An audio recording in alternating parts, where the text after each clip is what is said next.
திரு Felix அவர்கள்ட்ட தொடங்குற அவர் கையில் மைக் இருக்கிறதுனால நீங்கள் வந்து மன்னராட்சி அப்படிங்கிறத பற்றி குறிப்பிட்டீங்க, குடியரசுக்கு எதிரானது அப்படின்னு. அதில் வந்து திமுகவில் எத்தனை அமைச்சர்கள் இருக்காங்கலாம் குறிப்பிட்டீங்க. பக்கத்தில் இருக்கிற காங்கிரஸ் எல்லாம் தெரியலையா, மற்ற கட்சிகள்லாம் தெரியலையா அப்படின்னு அவர் கேட்பார். இல்லை, நிச்சயமா அவர் கேட்டாரு. கம்பேரிட்டிவ்லி உங்கள்ட்ட தான் ஜாஸ்தி. பிஜேபியில் வந்து 17 காங்கிரஸை விட காங்கிரஸை விட பிஜேபி தான் அவர் கேட்டார். பிஜேபி உங்களுக்கு கணக்கு தெரியல, சிபிஐ பார்த்து பயமா இருக்கு. சிபிஐல ராணுவத்தை பார்த்துலாம் நாங்கள் பயப்பட மாட்டோம், வளைய மாட்டோம். எதுக்கு நான் சொல்றேன்னா, நீங்க பிஜேபி கேட்டதுனால சொல்றீங்கன்னா, I am telling the fact. 11% அதிகபட்சமா 20%, ஐ மீன் 11% அதிகபட்சம் 20% தான். எம்எல்ஏஸ்ல கிட்டத்தட்ட 280 330 பேர். மொத்தம் பிஜேபி எம்எல்ஏ 1656. அதில் 280 330, 17 20% தான் பிஜேபி. குடும்ப ஆட்சி பரவாயில்ல. 17 குடும்ப ஆட்சி என்பது உங்களுடைய என்ன சொல்றது, ரிப்பப்ளிக் கூறுக்கே எதிரானது. அதான் மன்னராட்சியை ஒழிச்சு தானே மக்களாட்சி வருது. மக்களாட்சி வரும்போது என்னன்னா குடும்ப ஆட்சி. எந்த கட்சியில் இருந்தாலும் தவறு தான். இதுல காங்கிரஸ் உங்க கண்ணுக்கு தெரியவே இல்லையா? எந்த கட்சியா இருந்தாலுங்க, அது எந்த கட்சியா இருந்தாலும் குடும்ப ஆட்சி என்பது நம்மளுடைய ரிப்பப்ளிக். காங்கிரஸ் மன்னராட்சி செய்கிறது சொல்லுங்க. இப்ப அங்க எங்க ஆட்சியில இருக்காங்க? செய்தது ஆமா. ஓகே, ஆமா, இதுல என்ன இருக்கு? உண்மையை எங்க வேணாலும் சொல்லலாமே. சோ அதற்கு அடுத்தது குடியரசு ஆட்சினா அதோட இன்னொரு கூறு சட்டத்தின் ஆட்சி, rule of law. Rule of law இங்க நடக்குதா? தமிழ்நாட்டில் நான் சொல்கிறேன், 24 கஸ்டோடியல் டெத் ஜூலை 2025 வரை 24 கஸ்டோடியல் டெத். Custodial murder. அதற்கு அடுத்தது எக்ஸ்ட்ரா ஜுடிஷியல் கில்லிங் வந்து 19. அதுக்கப்புறம் என்கவுண்டர் வந்து 16. அது இல்லாம போக்சோ, தமிழ்நாடு போக்சோவின் தலைநகரம்ன்றாங்க. கிரைம், பெண்களுக்கு எதிரான குற்றங்கள் 33% அதிகரிச்சிருக்கு. அது இல்லாம அண்ட் இந்த மாவுக்கட்டு கல்ச்சர்னு ஒன்று இருக்கு இல்லையா, தமிழ்நாட்டில் மட்டும்தான் மாவுக்கட்டு கல்ச்சர். கிட்டத்தட்ட அதாவது ஆர்டிஐ ரிப்போர்ட்டில் 2024 மட்டுமே 300 பேர், அதுவும் புழல் சிறையில் மட்டும், அது பாத்ரூமில் வழிக்கு வந்து மாவுக்கட்டு. எல்லா விஐபி சார் எல்லா விஐபிக்கு எல்லாம் மாவுக்கட்டு போட மாட்டாங்க, ஏழை பாழைக்கு தான் போடுவாங்க. ஓகே, இது சட்டத்தின் ஆட்சியா? அப்போ இங்கே சட்டத்தின் ஆட்சியும் நடக்கல, மன்னராட்சி நடந்துகிட்டு இருக்குது, மக்களுடைய சொத்துக்கள் சூறையாடப்படுது. அப்போ இது எல்லாம் எந்த கட்சி உணர்ந்து செயல்படுகிறதோ அது மட்டும்தான் உண்மையிலேயே தேச நலனில் அக்கறை கொண்ட கட்சி. அந்த கட்சி தாவேகா, ஜனநாயகன் விஜய் அவர்கள் மட்டுமே. நிறைய பதில் அவர்கள் சொன்ன ஒரு விஷயத்துக்கு நான் ஒரு பதில் சொல்லணும். நீங்க தான் ஒரு விஷயத்தை திரும்ப திரும்ப காங்கிரஸ் மேல நீங்க பழி போட்டீங்க. அசோகாமா அவர் நீங்க சொல்லாம கூட சொல்ல வந்தாரு. காங்கிரஸ்ல வாரிசு அரசியல் இல்ல, நீங்க இப்ப சொல்லுங்க. அத நீங்க கேட்டீங்க, அதோட இங்க யாரும் பேட்டியாளர் கேட்கல, அதனால நான் பதில் சொல்லணும்னு சொல்ல வரேன். உங்களுக்கு சேர்த்து அந்த பதில் சொல்றேன். அப்படின்னு சொன்னா என்ன அர்த்தம்னு சொன்னா, இன்றைக்கு நான் ஏற்கனவே சொன்னேன், குடியரசுனா என்ன? அப்பா ஒருத்தர் வாழ்ந்தா மகன் வாழக்கூடாதுன்னு இல்லை.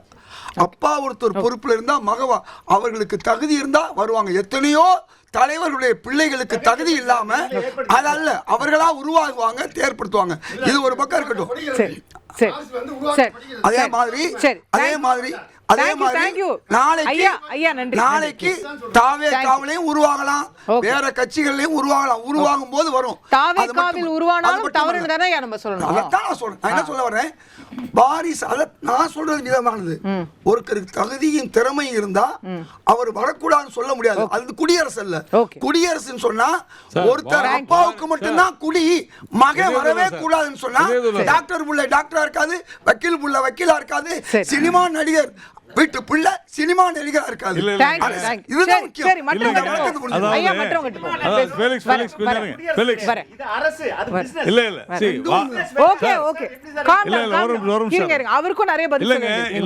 நடிகருடைய மகன் நடிகராகலாம், மருத்துவர் மகன் மருத்துவராகலாம், அதெல்லாம் பிரச்சனை இல்லை. எம்பியினுடைய மகன் கூட எம்பி ஆகலாம், மக்கள் வந்து தேர்ந்தெடுக்கலாம். ஓகே, ஆனால் ஒரு அரசியல் கட்சியினுடைய அதிகாரம், ஒரு முதலமைச்சருடைய மகன் தான் மீண்டும் மீண்டும் முதல்வராக முடியும், துணை முதல்வராக முடியும், அவர் தான் அடுத்த முதல்வர் ஆவார் என்று எல்லோரும் சொல்வார்கள்.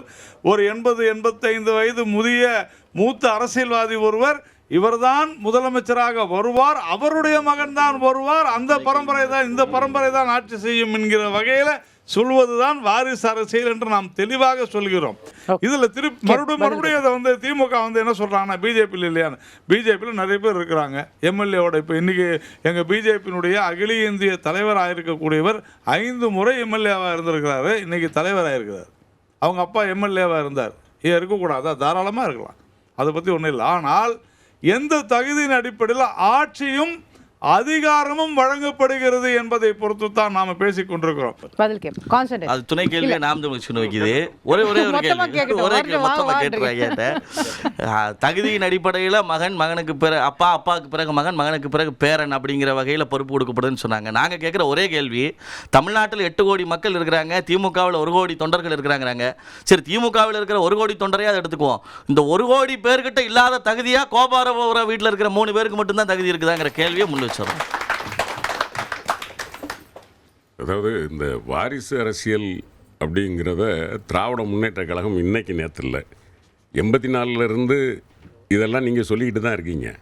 ஆனால் நாட்டு மக்கள் மீண்டும் திமுகவிற்கு வாய்ப்பு தருகிறார்கள் என்று சொன்னால், வெறும் வாரிசை மட்டும் நீங்கள் களத்தில் இறக்கினால் நாட்டு மக்கள் வாக்களிக்க மாட்டார்கள். நான் ஓப்பனாக சொல்கிறேன், திறமை இல்லாதவனை தமிழ்நாடு தூக்கி போட்டுரும் தூர. எத்தனையோ வாரிசு தலைவர்கள் வந்தார்கள், நின்றார்கள், ஜெயித்தார்களா? இன்றைக்கு நாங்கள் தம்பி உதயநிதியை இறக்கணும். இதுவரைக்கும் ட்ரிப்ளிகேனில் நின்ன யாரும், சேப்பாக்கம் தொகுதியில் நின்ன யாரும் ஜெயிக்காத மார்ஜினில் ஜெயிச்சாரு. இன்னைக்கு நான் பந்தயம் கட்டுறேன். இன்னைக்கு இல்லை இதெல்லாம் சும்மா நாட்டு மக்கள்.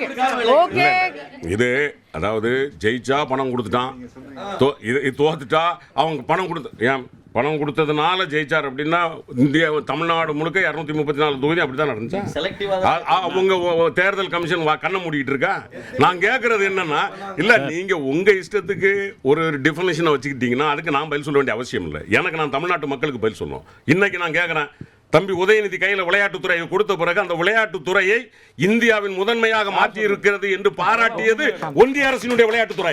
இதே இங்க உட்கார்ந்து இருக்கிறார்ல நாராயணன் திருப்பதி, அவர் சார்ந்திருக்கிற பாஜக கட்சியினுடைய விளையாட்டுத்துறை அமைச்சர் தான் சொன்னாரு.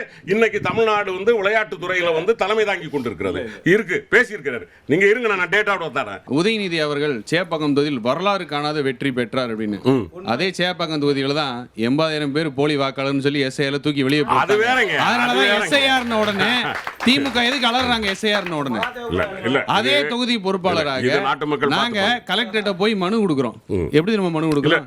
நாங்க வீடு வீடா போய் பார்த்து வெறும் 15 பூத்துல நாங்க வீடு வீடா போய் பார்த்ததுல 32,000 பேரை காணோமா. அந்த தொகுதி ஃபுல்லாக 2240 பூத் இருக்கு, நடவடிக்கை எடுங்க லெட்டர் கொடுக்குறோம். அப்புறம் எஸ்ஐஆர் வந்ததுக்கப்புறம் நாங்கள் எதிர்பார்த்த ஒரு 50,000-55,000 பேர் நீக்குவாங்கன்னு பார்த்தா 80,000 பேர் காலி.